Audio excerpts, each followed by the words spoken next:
दोस्तों, जैसा कि हम लोग लर्निंग डिसेबिलिटी पे एक सीरीज चला रहे हैं, उसी का पार्ट है आज डिसकैलकुलिया।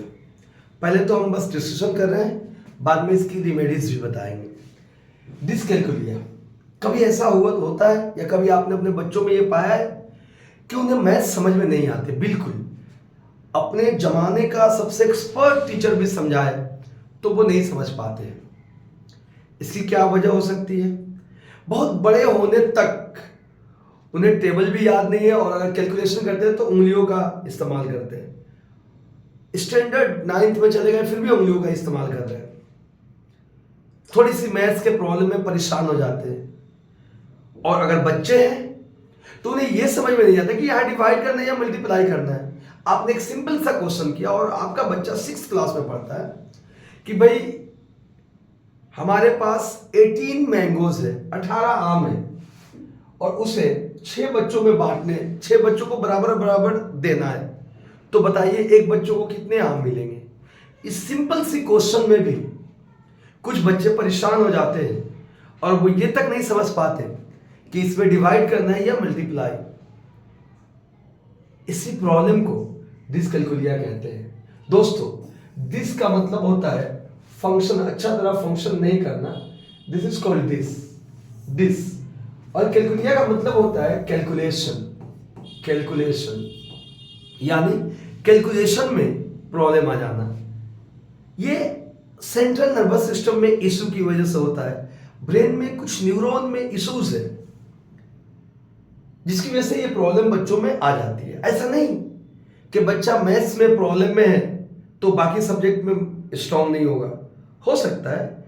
यूजुअली डिसकैलकुलिया में बच्चे मैथ्स से बहुत परेशान होते हैं। एक बात और बता दूं मैं कि एक नया कॉन्सेप्ट भी है यहाँ पे, स्यूडो डिसकैलकुलिया।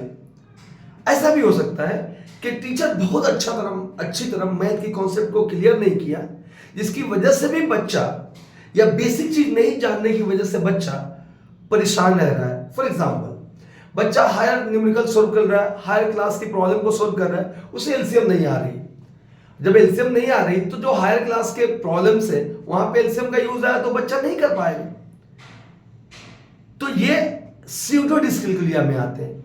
अगर बच्चे में कॉन्सेप्ट सही तरह से समझ में नहीं आने की वजह से प्रॉब्लम हो रही है, या टीचर ने बहुत अच्छी तरह से बेस क्लियर नहीं किया, या बच्चे का बेसिक जो कॉन्सेप्ट है वो क्लियर नहीं है, तब प्रॉब्लम आती है। इसे स्यूडो डिसकैलकुलिया कहते हैं। स्यूडो मतलब फॉल्स।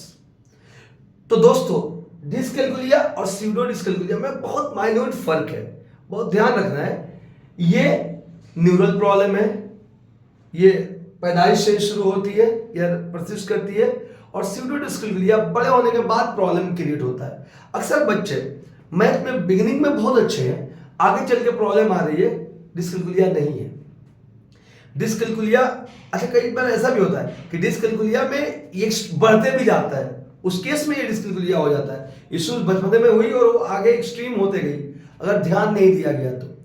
मतलब ये कि डिसकैलकुलिया एक ऐसा प्रॉब्लम है जिसमें बच्चों को नंबर से इश्यूज होते हैं, मैथ से इश्यू होते हैं, एंजाइटी की कॉज बनती है।